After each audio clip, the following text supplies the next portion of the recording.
summits. Details, as you're definitely seeing on your screen, we have arrivals that are coming in the country. The beauty of it, the Uganda Airlines is also on the screen this morning. So there is a lot to do with leaving no one behind, from Uganda's tourism sector down to Uganda's telecommunications sector, because of the fact that the internet providers are also taking huge chances of capitalizing from the moments of this particular week. Not only that, in the world of investment, trade, and business, there is a lot to desire from the fact that the private sector also put up the East African Business Forum on the first 3 days of the NAM Summit. That was on the sidelines of it. Our conversations today and at this particular moment in time are deeply looking at all the events that have been happening behind you, the viewer out there. But to bring you up to speed with the same is the reason as to why we, the national broadcaster, are here, so that you do not miss anything in regards to day 1, day 2, day 3, day 4, and even day 5 that we are officially getting into, because it's normal business of conversations, discussions, as well as the meetings. And of course, today, the beauty of it is we are likely to be giving you everything live here on UBC. The previous days have been having also closed door meetings, so that's why we could not bring to you all of the details, but we were bringing you the analysis of the same. And joining me this morning is the Commissioner Moses Watasa from the Ministry of ICT, as we get deeper into understanding what has been happening. Which inspires the country, I really want to believe, and it has been a good week for Uganda, and it's still a good week, and we have another good week ahead. So this is a good times for Uganda. We need to be proud of the power of Africa. I think we need to thank the public for being good, joining government to make sure that our guests are comfortable. We've seen a lot of smiling faces. So all is well. To our visitors, please continue feeling at home. Uganda is one of the safest countries on planet Earth, but also one of the most beautiful countries on Earth. British colonial administrator described Uganda as the pearl of Africa. For those, our visitors who have moved around, I'm sure you do accept that Uganda is the pearl of Africa. Fine weather, averaging 24 to 30 degrees throughout the year. There is arguably no country like Uganda. Good leadership. Our president has ensured that the country is stable. One of the most stable countries, like we said last time. We are also actually exporting peace in this region and beyond. So our visitors feel at home, and let's continue with the business that we've been doing. It's been a good week. The NAM is drawing towards an end. Today we expect a handover speech from His Excellency Heydar Oglu, His Excellency the President of Azerbaijan, to hand over to our President, His Excellency President Yoweri Kaguta Museveni. And I think as we talk now, the heads of state are assembling, others are arriving. I saw last night they were flying in late into the night. Yes. So today brings us to a climax of a lot of things that have been happening. Good things for Uganda, but also good things for the world, because the NAM has got 120 countries from Asia, from Africa, from Latin America, a few countries from Europe. Yes. So we are together to press for an agenda that ensures that we have a better world, a world that works for everyone, a world that is about inclusion, a world that presses to ensure that global affluence is evenly distributed around the world, but that wealth also impacts lives of ordinary people. That's why here in Uganda, our government puts a lot of efforts now in programs that ensure that we impact and improve incomes at household level, but also at community level. So for our people outside there, I think you don't think this is just these are just conferences. But what is happening is that we are consolidating our commitments to making sure that your quality of life improves all across the board. This is also about inclusion. and that is why the government of Uganda emphasizes what we call affirmative action. We want the youth to benefit from global affluence, as in how it applies to Uganda. We want women, we want minorities, we want elderly people, we want people with disabilities. So this is about really leaving no one behind. So we are harnessing opportunities from the NAM, which is drawing to a close. Yes. But we have a lot of programs in Uganda that tie in with this. Because as people may know, Uganda is part of a state party to UN Agenda 2030. And Uganda ratified or signed the Sustainable Development Goals in 2015. Thereafter, we have a coordinating desk in the Office of the Prime Minister, which ensures that our commitments to the global agenda are mainstreamed into Uganda's National Development Plan. We now have the NDP3, which is going to end next year, in June next year in 2025. Thereafter, we start the NDP4, which we are already working on with the National Planning Authority. So what we're asking ourselves is that how far have we come with commitments like this? What is remaining, and what do we need to transfer into the NDP4? Well, so the commitment is there. We have yes. a blessing from His Excellency the President, the country, the leader of the country.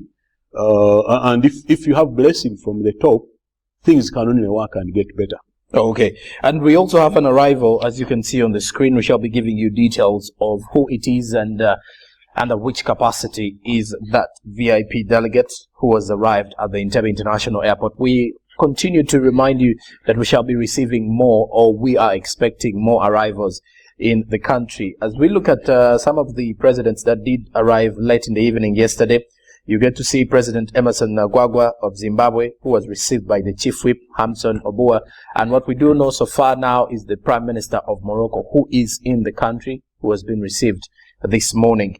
And others who are in the country, or other delegates who are in the country, the President of Libya, His Excellency Mohamed Yunus Al-Menefi, and then also President of Botswana, His Excellency Mokogwetsi Eric.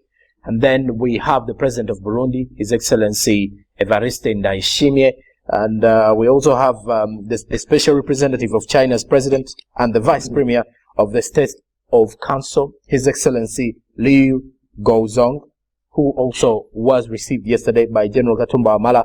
President Cyril Ramaphosa of South Africa was also received yesterday. Then the Vice President of Turkey, who is Kavdet, who was also received yesterday.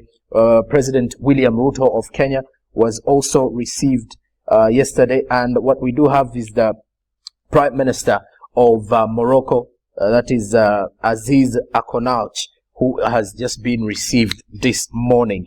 And of course, he's in the country, and he was appointed as the 16th Prime Minister of Morocco by King Mohammed VI of Morocco. So you get to realize that Aziz Akonauch is also in the country, and he will be heading to speak Resort Munyonyo as the kickoff to what would be the presidential or heads of state and government heads meeting will be kicking off within an hour's time from now. Because what we do know so far from the information coming is that the arrivals at the Speak Resort Munyonyo are ongoing, and then besides that, we also expect a photograph for that before the meeting does kick off on day 5 at Speak Resort Munyonyo. And of course, the Prime Minister of Morocco has been received by Hajat Minsa Kabanda in there. The Minister of Kampala has been able to receive the Prime Minister. Let's get back to Commissioner Watasa this morning. Commissioner, looking back at the first 4 days of the summit, what would be your highlights and things that you've actually picked out and your observations from the same? Okay, first of all, as we do this, even as government, as we do this, we learn. One of the things that has also stood out for me is that actually when we work together as government, we can deliver seamlessly.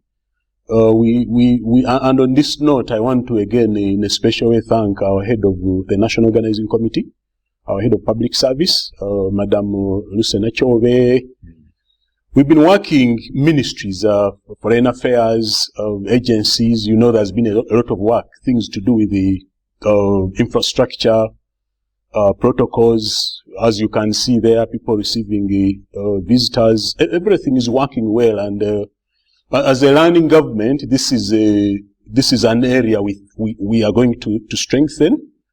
The concept we call the whole of the government approach for better functioning.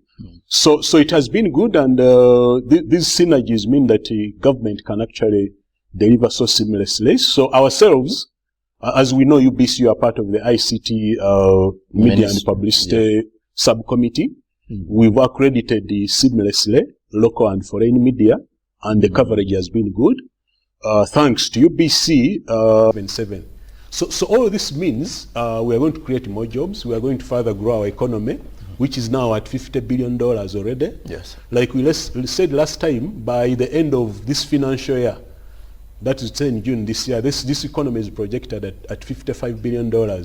So you can see NAM and G77 are going to be a shot in the arm, a boost to grow Uganda's economy. That comes with jobs, that comes with the markets for raw materials, because these industries that are going to be built here require labor. They require raw materials, which you have in plenty in Uganda. They require minerals, they require maybe milk, they require beef, depending on which sectors these people are going to invest.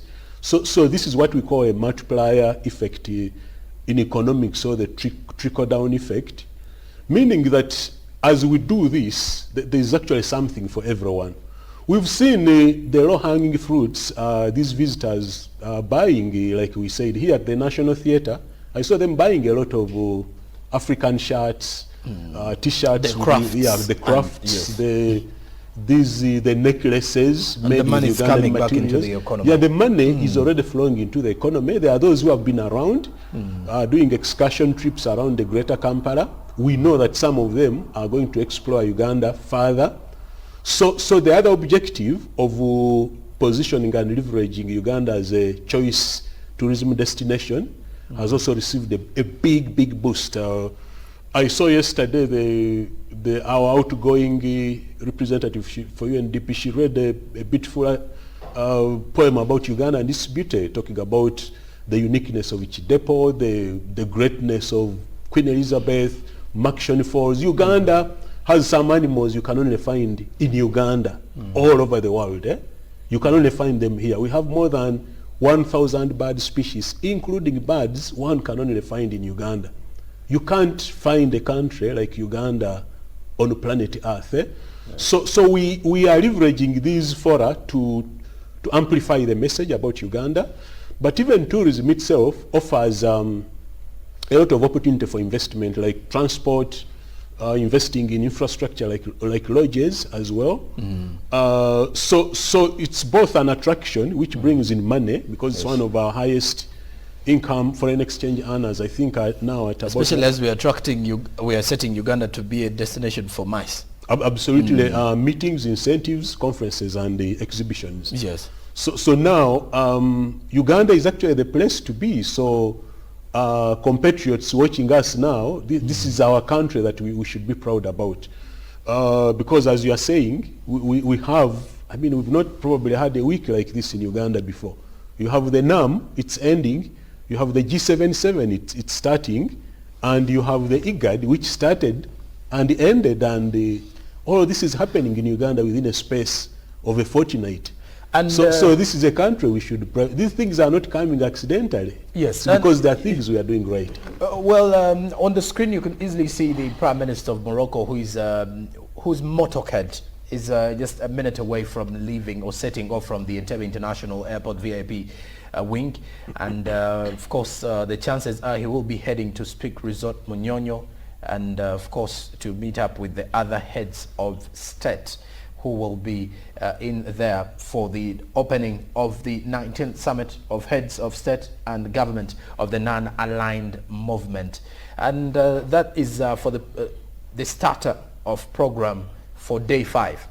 But currently with the Commissioner, he's highlighting for us, the benefits we are going to gain from the first days of the non-aligned movement. And of course, these are ongoing, and they're definitely going to be for a long time, if you're to put it in that way. And now the motorhead has actually set off from the Entebbe International Airport. That particular one has the Prime Minister of Morocco, Right Honorable Aziz, who is leaving, and he has just arrived at Entebbe International Airport, being received by Hajat Misa Kabanda on behalf of the government of Uganda.